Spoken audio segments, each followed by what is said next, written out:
सभी भैयाओं का YouTube channel पर एक बार पुनः स्वागत है। जैसा कि मेरे तीसरे वीडियो में मैंने आपको एक टॉपिक पढ़ाया था वाटर हाइड्रोलिसिस, लवण जल अपघटन। तो लवण जल अपघटन में वहाँ पर हमने आपको केवल लवण जल अपघटन को पढ़ाया था। आज हम उसके उदाहरण आपको पढ़ाएंगे। ये वीडियो आपके लिए बहुत अच्छा होगा और इसमें से एक क्वेश्चन आपको निश्चित है परीक्षा में मिलेगा, बोर्ड परीक्षा में आने वाला है निश्चित, और किसी भी बोर्ड परीक्षा में ये क्वेश्चन आते हैं। आज हमने जो उदाहरण लिख रखे हैं वो आप लोग देखिए इधर। Ferric chloride, copper sulphate, ammonium chloride, sodium carbonate, sodium chloride और पोटेशियम क्लोराइड। हम देखेंगे इनके जलीय विलयन कैसे होंगे। हम किसी भी लवण के जलीय विलयन की व्याख्या कैसे करते हैं, कैसे निकालते हैं। तो इसमें पहला उदाहरण जो हमारा है वो हम फेरिक क्लोराइड का लेंगे कि फेरिक क्लोराइड का जलीय विलयन कैसा होगा, जलीय विलयन कैसा होगा, ये क्वेश्चन आता है। या इसी में और भी प्रकार से पूछ लेते हैं, फेरिक क्लोराइड का जलीय विलयन नीले लिटमस पेपर को लाल कर देता है, क्यों? ये सवाल इस टाइप से भी आ सकता है।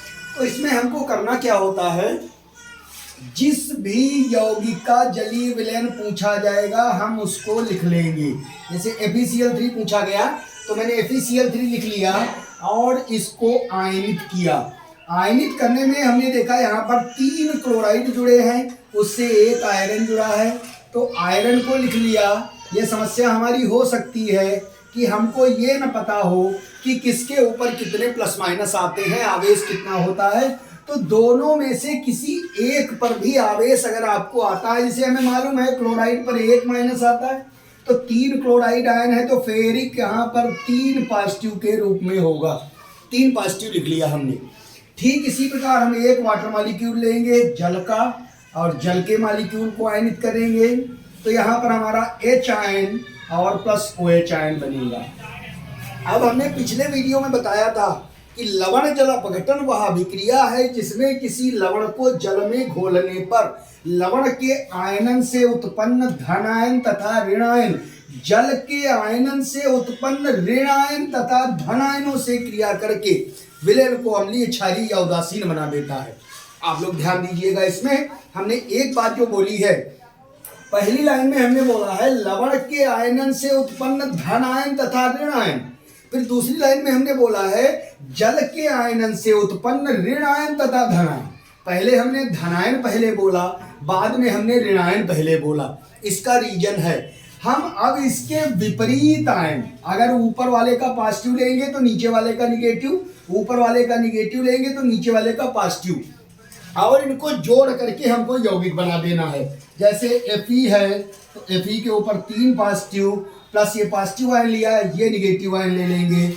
OH के ऊपर 1 माइनस एरो, इसको जब हम जोड़ते हैं तो इसकी क्रॉस मल्टीप्लिकेशन, कैंची गुणा जिसको बोलते हैं, इसको तिरछी गुणा। यहाँ 3 है तो इसको 3 से गुणा करेंगे, यहाँ 1 है तो इसको 1 से गुणा करेंगे। इधर बनेगा FeOH का होल थ्राइज, और जो बचा हमारा H आयन बचा नीचे वाले का, पॉजिटिव पहले लिखा जाता है, और 3Cl आयन है तो हमें संख्या से मतलब नहीं है। हमेशा रिएक्शन एक मॉलिक्यूल की दिखाई जाती है, वो करोड़ों मॉलिक्यूल पर लागू होती है। हम 3 छोड़ देंगे, केवल Cl आयन ले लेंगे और इधर बना देंगे, बनेगा हमारा HCl।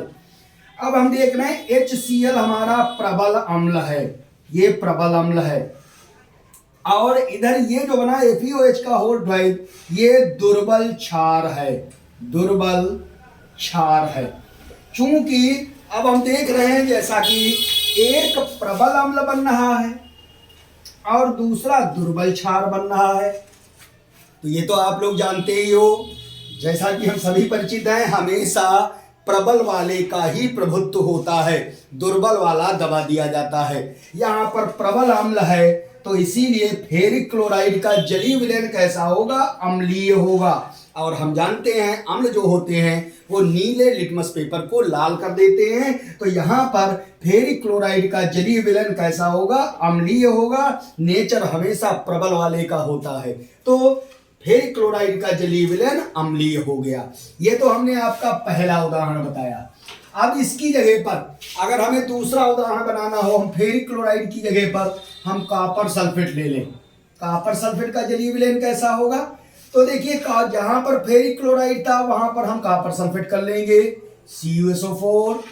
जहां पर फेरिक आयन बने थे वहां पर कॉपर आयन बन जाएंगे, क्यूप्रिक आयन बन गए ये। और इधर Cl आयन की जगह पर सल्फेट आयन बन जाएंगे, SO4 आयन। 2 माइनस होता है SO4 के ऊपर। मैं इसके बाद में एक वीडियो डालूंगा जिसमें आपकी समस्या हल करूंगा कि किस आयन के ऊपर कितना प्लस माइनस होता है। आने वाला मेरा वीडियो इस पर होगा जिसमें मैं आपको बताऊंगा कि मुश्किल से 97 प्लस माइनस हमारे पास हैं। अगर आप वो लर्न कर लेते हो तो करीब 2500 फार्मूले आपको ऐसे ही याद हो जाएंगे। केमिस्ट्री की सबसे बड़ी प्रॉब्लम होती है कि आपको फार्मूले नहीं आते हैं, और फार्मूले भी अगर मालूम हो गए तो उसको तोड़ नहीं पाते हैं। उस वीडियो से आपको इस चीज की जानकारी हो जाएगी। आज हम उसकी चर्चा नहीं करेंगे। जल का मॉलिक्यूल वैसा ही रहेगा। अब हम यहाँ पर जब नीचे आएंगे तो फेरिक आयन हट जाएगा यहाँ से, और फेरिक आयन की जगह पर हमारा ऊपर वाला पॉजिटिव आयन कौन सा है? Copper ion. तो हम कॉपर आयन, जिसको क्यूप्रिक आयन बोलते हैं, क्यूप्रिक आयन बनेगा, और इधर क्यूप्रिक हाइड्रोक्साइड बनेगा। और हम जानते हैं क्यूप्रिक हाइड्रोक्साइड दुर्बल क्षार है, इसका नेचर दुर्बल है। और उधर हम आए तो H आयन, और इधर सल्फेट आयन हो जाएगा क्लोराइड आयनों की जगह पर। SO4 के ऊपर 2 माइनस, जब इसकी कैंची गुणा करेंगे तो इधर बनेगा H2SO4 सल्फ्यूरिक अम्ल। जैसा कि अम्लों का राजा, the king of acids, sulphuric अम्ल प्रबल अम्ल है, ये प्रबल अम्ल है। तो चूंकि हमेशा नेचर हमने कहा प्रबल वाले का होगा, तो इसी प्रकार कॉपर सल्फेट का जलीय विलयन कैसा होगा? ये भी अम्लीय होगा। हमने कैसे देखिए, केवल यहां पर चेंज किया, यहां पर चेंज किया, यहां पर चेंज किया, वाटर मॉलिक्यूल ऐसे ही रहा, और इसको मैंने प्रबल अम्ल के रूप में सिद्ध कर लिया कॉपर सल्फेट वाला। ऐसे ही अमोनियम क्लोराइड हम ले सकते हैं, सोडियम कार्बोनेट लेंगे। अब चूंकि अमोनियम क्लोराइड का भी इसी प्रकार से आप लोग हल करोगे तो वो प्रबल अम्लीय आएगा। हम सोडियम कार्बोनेट का उदाहरण लेते हैं एक बार। सोडियम कार्बोनेट का जलीय विलयन कैसा होगा? तो देखिए, बहुत ही कम समय में आपको ये वीडियो हमें बताना है, तो हम कुछ चीजें लिखी रहने देते हैं पहले से। और यहाँ पर हम sodium carbonate Na2CO3, sodium carbonate. तो सबसे पहले एक मॉलिक्यूल सोडियम कार्बोनेट को आयनित किए तो 2Na आयन बनेगा, और प्लस CO3 कार्बोनेट आयन बनेगा। अब एक का पॉजिटिव दूसरे का निगेटिव। यहाँ पर Na आयन हमने कहा संख्या से मतलब नहीं, यहाँ 2 है तो 2 छोड़ देंगे, एक ही रखा हमने। और हाइड्रोक्सिल आयन इधर है, इसको हमने जोड़ा तो बना NaOH, और इधर का हाइड्रोजन आयन और उधर का कार्बोनेट आयन CO3 के ऊपर 2 माइनस। तो इसको जब हम बनाएंगे तो कैंची गुणा करेंगे, बनेगा H2CO3 कार्बोनिक अम्ल, वीक अम्ल, वीक एसिड है ये कैसा है? दुर्बल अम्ल है, दुर्बल अम्ल हो गया ये। और ये इधर NaOH हम जानते हैं प्रबल क्षार है। सोडियम कार्बोनेट का जलीय विलयन कैसा हो गया? ये क्षारीय होगा, और ये लाल लिटमस पेपर को नीला कर देगा। हमेशा प्रबल वाले का नेचर रहेगा। अब एक उदाहरण और हम कर लेंगे इसमें, सोडियम क्लोराइड का। सोडियम क्लोराइड के उदाहरण में देखिए क्या होता है। सोडियम क्लोराइड के उदाहरण में हम वही चीजें मिटा देंगे फिर से, और इसका नेचर देखते हैं। तो सोडियम क्लोराइड लेंगे, यहाँ पर NaCl, नमक, साधारण नमक जो हम लोग खाते हैं, साधारण नमक का जब आयनन करेंगे तो सोडियम आयन प्राप्त होगा और क्लोराइड आयन प्राप्त होगा। एक का पॉजिटिव दूसरे के निगेटिव से, यहाँ पर सोडियम आयन हाइड्रोक्सिल आयन से क्रिया करेगा और सोडियम हाइड्रोक्साइड बनाएगा। जैसा कि सोडियम हाइड्रोक्साइड हम लोग जानते हैं ये प्रबल क्षार है, प्रबल क्षार है। और दूसरा जो बचा H आयन और क्लोराइड आयन, इधर अगर हम कैंची गुणा करेंगे, क्लोराइड आयन इधर रखेंगे, कैंची गुणा करेंगे, इधर बनेगा HCl, ये भी प्रबल अम्ल है। अब देखिए यहाँ पर समस्या आ गई, दोनों प्रबल हैं, दोनों, ये प्रबल अम्ल हो गया।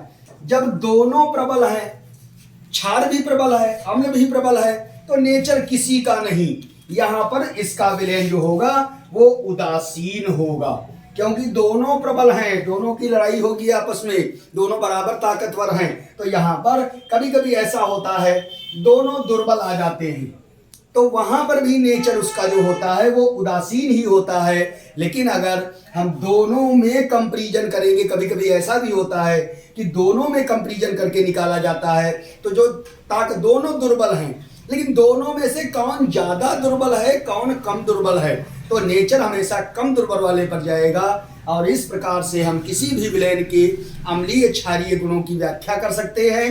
हमने देखा आज कि अब आपको हमने समीकरण बना के कैसे सिद्ध कर दिया कि विलयन हमारे कैसे होंगे। आज का ये वीडियो इतना ही रहेगा। आप सभी लोगों से हमारा कहना है कि चैनल को सब्सक्राइब करें। आपको हमारे चैनल पे बढ़िया से बढ़िया केमिस्ट्री मिलेगी और वो आपको समझाया भी जाएगा। आप कमेंट में हमसे बोल सकते हैं और समझ सकते हैं। और लाइक करें, चैनल को शेयर करें, जिससे हम और आगे उत्साहित हों और आपको और अच्छे से अच्छे वीडियो बनाएं। दैट्स ऑल, बस आज के लिए इतना।